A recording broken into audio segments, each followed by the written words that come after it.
अस्सलाम वालेकुम। Research and analytics channel के साथ मैं हूं डॉक्टर जुनैद। आज हम प्रिंसिपल कंपोनेंट एनालिसिस को कंडक्ट करेंगे और एसपीएसएस के ऊपर हम ये देखेंगे कि प्रिंसिपल कंपोनेंट एनालिसिस कैसे कंडक्ट किया जाता है। Principal component analysis is a type of exploratory factor analysis. और एक्सप्लोरेटरी फैक्टर एनालिसिस हम तब करते हैं कि जब हम ये देख रहे होते हैं कि हम हमारे कंस्ट्रक्ट के जो आइटम्स हैं वो वही मेजर कर रहे हैं जो कि हम उनके थ्रू मेजर करना चाहते थे। ठीक है, तो ये बेसिकली वैलिडिटी एनालिसिस के लिए भी ज़रूरी होता है। और ख़ास तौर पे अगर आप कोई नया कंस्ट्रक्ट डेवलप कर रहे हो, कोई नया इंस्ट्रूमेंट डेवलप कर रहे हो, तब exploratory factor analysis must test है। अच्छा, एक्सप्लोरेटरी फैक्टर एनालिसिस आप तब भी रन कर सकते हो जब आप कोई कंस्ट्रक्ट एडॉप्ट करते हो किसी डिफरेंट कल्चर के अंदर या किसी डिफरेंट इन्वायरमेंट के अंदर जहाँ पर साइकोग्राफिक्स या डेमोग्राफिक्स चेंज है। तो स्कॉलर्स रेकमेंड करते हैं कि आप एक्सप्लोरेटरी फैक्टर एनालिसिस वहाँ भी रन कर सकते हैं। तो हम एनालाइज में जाएंगे, हम स्टार्ट करते हैं। एनालाइज में जाएंगे और यहाँ पर ऑप्शन मौजूद है डायमेंशन रिडक्शन का। डायमेंशन रिडक्शन में हम ऑप्शन सेलेक्ट करेंगे फैक्टर का, और फैक्टर के अंदर हम किसी भी कंस्ट्रक्ट के सारे आइटम्स को सिलेक्ट कर लेंगे, वो सारे आइटम्स जो कि हमने अडॉप्ट किए हुए हैं या फिर हमने नए क्रिएट किए हैं। तो ये हमारा बिलीव ये कि ये चारों आइटम्स जो हैं वो किसी एक कंस्ट्रक्ट को रिप्रेजेंट करते हैं, यानी कि ये चारों आइटम यहाँ पर एटीट्यूड को रिप्रेजेंट करते हैं। तो डिस्क्रिप्टिव्स में जाएं और डिस्क्रिप्टिव्स में कोफिशिएंट, सिग्निफिकेंस लेवल, डिटर्मिनेंट और केएमओ के ऊपर चेक लगा कंटिन्यू करें। एक्सट्रैक्शन में जाएं। एक्सट्रैक्शन के अंदर यहाँ देखें प्रिंसिपल कंपोनेंट सिलेक्टेड होना चाहिए और कंटिन्यू करें। रोटेशन में हम यहाँ पर वेरी मैक्स सिलेक्ट करेंगे और हम ओके कर देंगे। तो प्रिंसिपल कंपोनेंट एनालिसिस के जो बेसिक स्टेप्स हैं, इसके बाद जो फैक्टर एनालिसिस का रिजल्ट हमारे सामने आ रहा है वो ये देखें कि सबसे पहले हम देखते हैं केएमओ एंड बार्टलेट टेस्ट रिजल्ट का टेबल। तो इस टेबल के अंदर हमें नजर आ रही है केएमओ की वैल्यू 0.638, केएमओ की रेकमेंडेड वैल्यू 0.7 एंड अबव है, लेकिन 0.6 इसकी कट ऑफ वैल्यू है। यानी अगर आपके केएमओ की वैल्यू 0.638 आ रही है तो इसका मतलब है कि फैक्टर एनालिसिस का जो टेस्ट है केएमओ, वो आपको ये रिप्रेजेंट कर रहा है कि केएमओ की वैल्यू कट ऑफ वैल्यू से ऊपर है। इसी तरीके से बार्टलेट टेस्ट और स्पेसिफिसिटी जो है वो यहाँ पर 141 आ रहा है, लेकिन ये सिग्निफिकेंट है 0.001 के ऊपर। ठीक है, यानी अगर ये वैल्यू 0.001 से नीचे है तो इसका मतलब है कि हम इसकी सिग्निफिकेंस को काउंट करें। अच्छा जी, एक्सट्रैक्शन के अंदर ये रेकमेंड किया जाता है कि आप ऐसा कोई आइटम ना रखें जिसकी वैल्यू 0.4 से कम आ रही हो। बट ये कम्युनैलिटी टेस्ट हम तब देखते हैं या हमें तब करना चाहिए जब पर्टिकुलरली हमारा वेरिएंस एक्सप्लेन 50% से कम हो।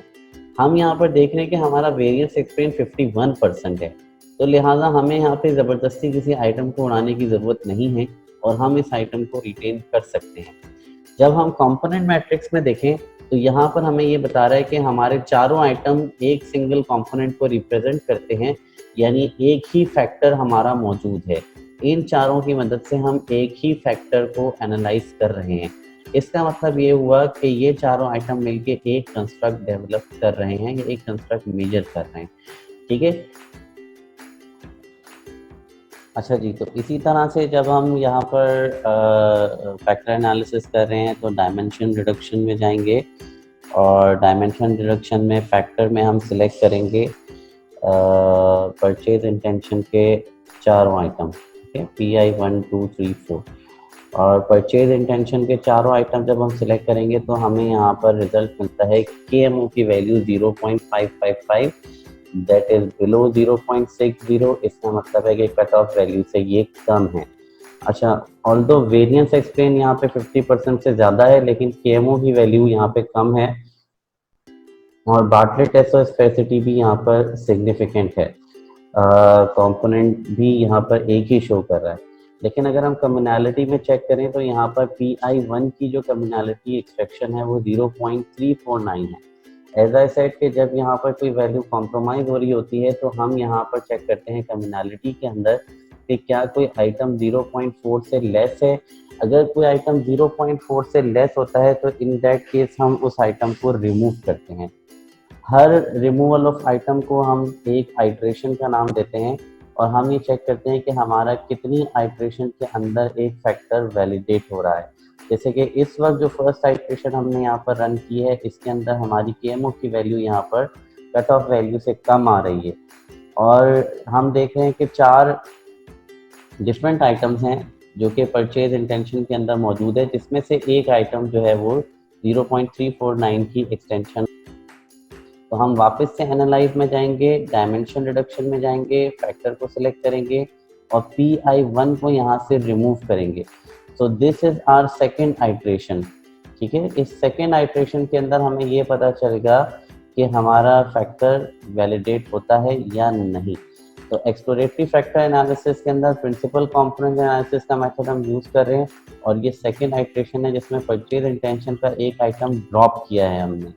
ठीक है, अब यहाँ पे अगर हम चेक करें तो देखें KMO की वैल्यू जो है वो 0.601 हो चुकी है, यानी कि ये कट ऑफ वैल्यू के ऊपर आ गया है और हमारी कंस्ट्रक्ट की रेंज जो है वो एक्सेप्टेबल हो गई है। Bartlett test specificity again significant है। कम्युनैलिटी में कोई भी आइटम जो है, किसी भी आइटम की कम्युनैलिटी 0.4 से कम नहीं है। वेरिएंस एक्सप्लेन हमारे पास सब 50% से ज़्यादा हैं और फैक्टर भी हमें एक ही मिल रहा है, एक ही कंपोनेंट मिल रहा है। तो एक्सप्लोरेटरी फैक्टर एनालिसिस के अंदर अगर कोई ऐसा फैक्टर होता है कि जिसके अंदर किसी आइटम की वजह से उसकी वैल्यू कॉम्प्रोमाइज हो रही होती है, तो हम एक एक करके हर आइट्रेशन के अंदर उसके वो आइटम्स को रिमूव करते हैं जिसकी सबसे कम कम्युनैलिटी होती है। तो कभी एक आइटम या 2 आइटम या 3 आइटम रिमूव करने के बाद हमारे पास वैलिडिटी मीट कर जाती है। लेकिन इस बात में एक ख्याल ये रखना पड़ता है कि बहुत सारे लोगों की डेफिनेशन के हिसाब से, स्कॉलर्स की डेफिनेशन के हिसाब से, कंस्ट्रक्ट को हम कंस्ट्रक्ट तभी मानते हैं जब वो एटलीस्ट 3 आइटम्स को होल्ड करे।